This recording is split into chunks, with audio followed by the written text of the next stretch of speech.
What's up, world? I wanted to do a full video about this whole topic of Sister Monique telling sisters to stop wearing bonnets out in public. Now, full disclaimer, I support and I'm behind and I agree with Sister Monique stands 100%. Period. I do believe that sisters should not wear bonnets, house coats, pajamas, slippers out in public. No matter, I don't care if you're going to the store, could be going to your, especially if you're going to your kid's school or the airport or even the laundromat. It's just, just not a good look. And it does say something about yourself. I don't care what people say. It does tell a story. Every time you walk out the house and you walk out in public, it tells a story. But anywho, now you got fellas on the internet wearing bonnets, supporting these sisters, telling them that they have a right to wear a bonnet or anything else they want to out in public. And technically, you do have a right to wear anything you want, wherever you want. Hell, you even got a right to walk down the street butt naked if you want to. But when you gain the wrong kind of attention, you have to put a lot of the blame back on yourself. But I kind of want to come at this a little differently, just a little. I can understand where women are coming from when they put on a bonnet originally, because I know for myself, I sport waves, 360 around the head every day. But some days my hair is not looking right. It could have been that I hadn't been able to cut my hair in 2 weeks. And so it's wolfing out. It's looking raggedy. I go to work, I might sweat throughout the day. Looks fine when you first wake up, but as the day go on, it looks terrible. So, or I might just washed it, getting ready to cut it, and I might need to hit the street real quick. So I've been known to wear a do-rag from time to time. Now I wear a slap cap on haircut day, on hair washing day. But I remember when I was like 19, 20 years old, working in a warehouse, and there was this lady. She was an older lady. She probably in her 30s, 40s at the time. And I was wearing one of those stocking caps, ones that look like pantyhose that you put on your head. And she looked at me, and again, working at a warehouse, not a great paying job at all. And she looked at me like she was disappointed and disgusted. And this woman didn't know me from the man on the moon. And she was telling me how, basically saying I shouldn't wear it out in public, that when she was growing up, they wouldn't wear it. Their parents wouldn't allow them to wear it out in public because it's just a way, it's a look. It tells a story. And you can say, oh, man, forget about the white man. Who cares what the white man say? What up, people? I understand that. But the problem is, let's say you go to your child's school. Let's say your child is in some kind of trouble. And so you have to go up there. And you go walking in with a bonnet or some pajama pants or slippers. And you might want to go in there raising hell. If you think that you're going to go up there, make a point, and benefit your child, get your child out of that trouble, or get them the least amount of punishment as possible, all that is shot to hell when you walk through that door with that outfit on, with those articles on. Period. Don't matter if you like it or not. You can go in there raising hell. You can go in there talking all nice and sweet. But when you walk through the door looking like that, the people on the other side of the door that has your child's grade and life pretty much in their hands, you killed it. You ruined it. But some people don't understand that. But I also, like I said, I understand if you have a bad hair day. But if you have a bad hair day every day, and some people say, oh, I can't afford to go get your hair done. I cut my own hair. I've been cutting my own hair since high school. So we talking over 25 years. And it took a minute to learn how to do it a few times, but I got it. I've been doing it ever since. Get compliments on it all the time. People think I go to a barber. I mean, that's just what it is. When there's a problem, you fix the problem. You find a long-term solution. Bonnets, slap caps, do-rags, not a long-term solution. Matter of fact, do-rags, for the most part, do their job, just like bonnets. But now, let's say, and to me, I feel that do-rags are not that bad, especially for men. Think about it.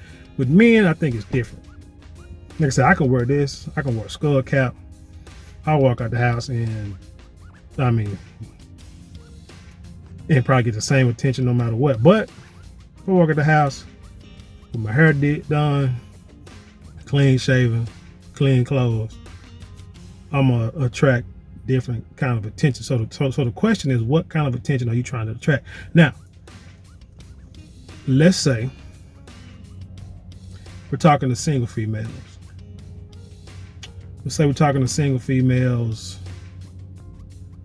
whose relationship or past relationships, you dealt with a certain type of guy. And it seems like that's the only type of guy that you can deal with. A certain type of guy that just came through for you. And you can do better. You tell yourself you can do better, you should do better. Okay.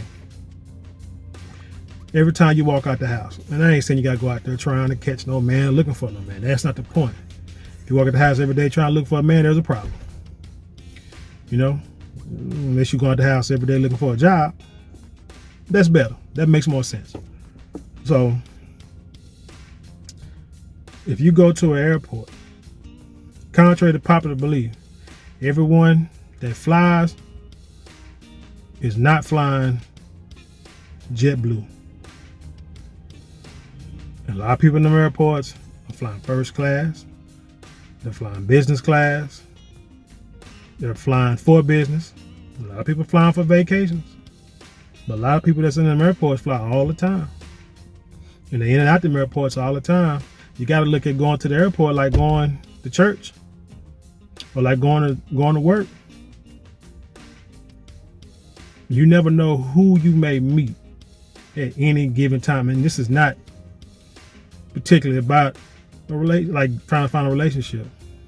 Let's say if you're a hairdresser or you do nails or just, you got a business and you walk into a school, like something dealing with your kids, you never know. A person that you might cross paths with, the person that you might meet can benefit you in some shape, form, or fashion that you never thought of, just by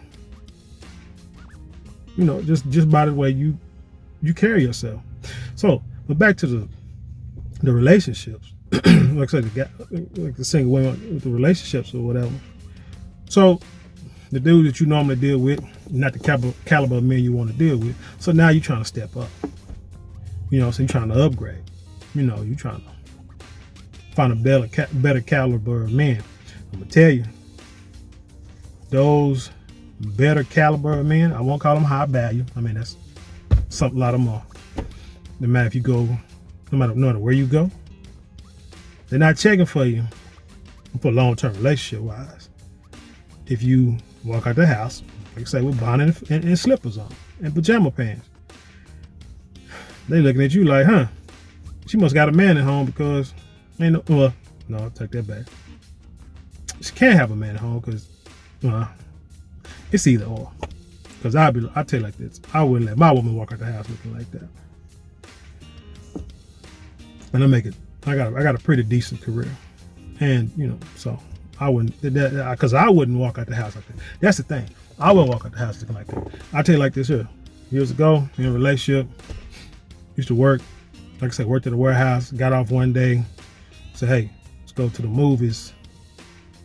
I get dressed up, creased up, shirt starts, pants starts, shoes shining, hair looking good.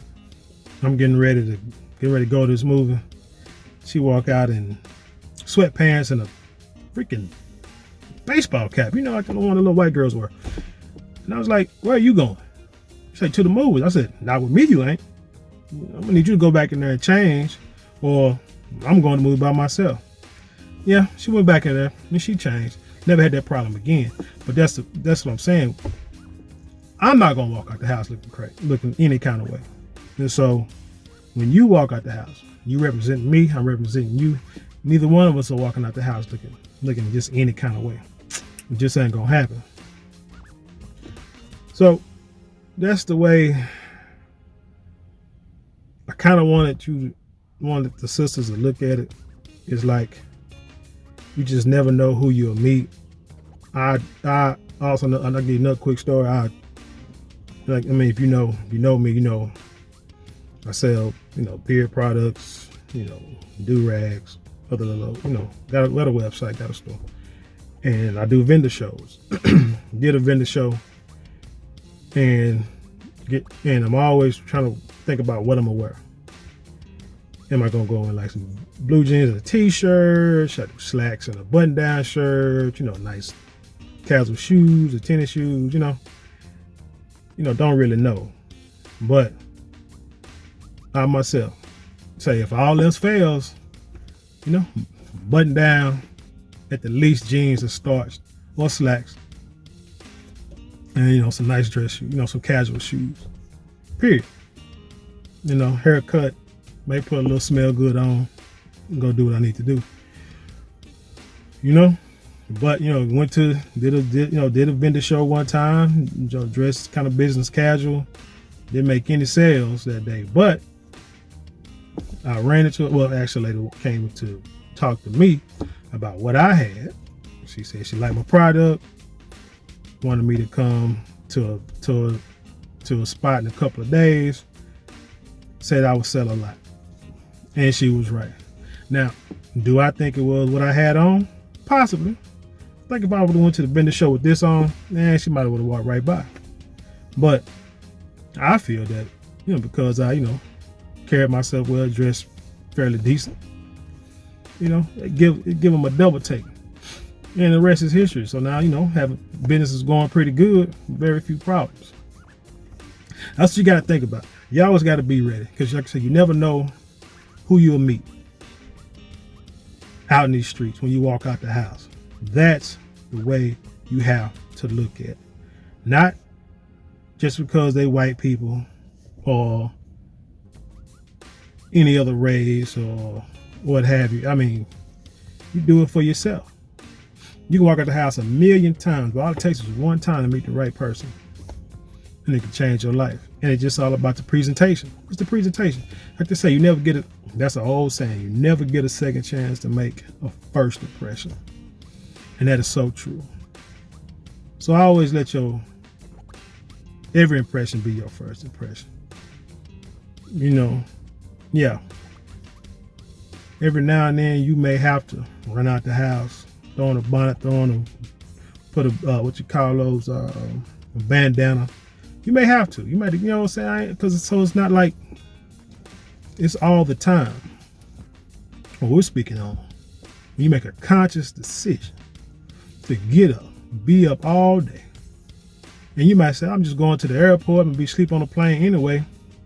Between home and that plane, do you actually know what's going to happen? Do you actually know who you're going to meet? You may meet a man that's going on a business trip, pass you in the airport, and you may happen upon a conversation sitting in one of the little cafeterias, one of the eating areas, sitting down. You might like what he sees, and you may not. But like I said, you shouldn't walk out the house every day looking for a man, but you walk out the house looking presentable. You may look presentable, got on some perfume, and somebody say, what you wearing? They might have a conversation, and next thing you know, y'all start talking about little stuff, and you find out that y'all have something in common. You may have a business, or you may have a child who's something as simple as, I don't know, need to pass the SAT test, need to figure out how to get a scholarship to get to college. That person might just be in the airport. You just never know. But my point is, that's enough of my rambling right now. My point is, hey, Monique, 100% right. Women, men too. When you walk out the house, you should look presentable. You know, even if you flip it, if a nice woman is out and about and she see a guy sagging pants, you know, you can see the under the crack of his butt, you think she want to holler at you? Nah. Now you might get the same caliber women that you always deal with. They'll holler at you, but you can get them, you know, back at home. We talking about when you out in other places, when you're not, you know, going to Red Lobster or Papa Do's. When you're going to these restaurants that's sitting like on top of a hotel, and you invite to places like this, you know, upscale restaurants on the other side of town. Sure, you got to go, you know, dressed to impress. But anyway, like I said, that's my take on it. Ladies, don't feel bad. You know, don't get all upset about what Sister Monique was saying. I mean, some of your best ammunition is going to come from older people. One of the wisest things you can do as a youngster is to listen to an older person that has been there where you're trying to go. Because one thing I tell kids is that at my age, let's say I'm 44, I can tell you where you're going, but you can't tell me where I've been going. Because I've been 13, 14, 18, 25. You haven't been 44 yet. So I have a lot of wisdom and seen a lot of things that I can teach you to make your life a little easier. A lot easier than the route that you may go, because as a kid you think you know everything. And when I say kid, I do mean teens, I do mean 20s. Because even now, like I said, I'm in my 40s. I still call my dad, still call my mom, get advice about stuff. And they tell me things that a lot of times I don't agree with it and I don't understand it. But I look at them, they've lived longer than me, they've seen more than me, and they still around, they're still successful, still together. So they may just know what they're talking about. Sister Monique knows what she's talking about. You may not understand it now, but when you get older and you see parts of your life that are not right, you can always look back and say, you know what? She tried to tell me. My mama tried to tell me. My daddy tried to tell me. You know, the lady across the street tried to tell me, and I just wouldn't listen. Well, anyway, thank y'all for watching. Y'all to like, share, subscribe, comment to the channel. And when you subscribe, don't forget to hit that notification bell. So every time I drop a video, you'll get notified. And until next time, peace.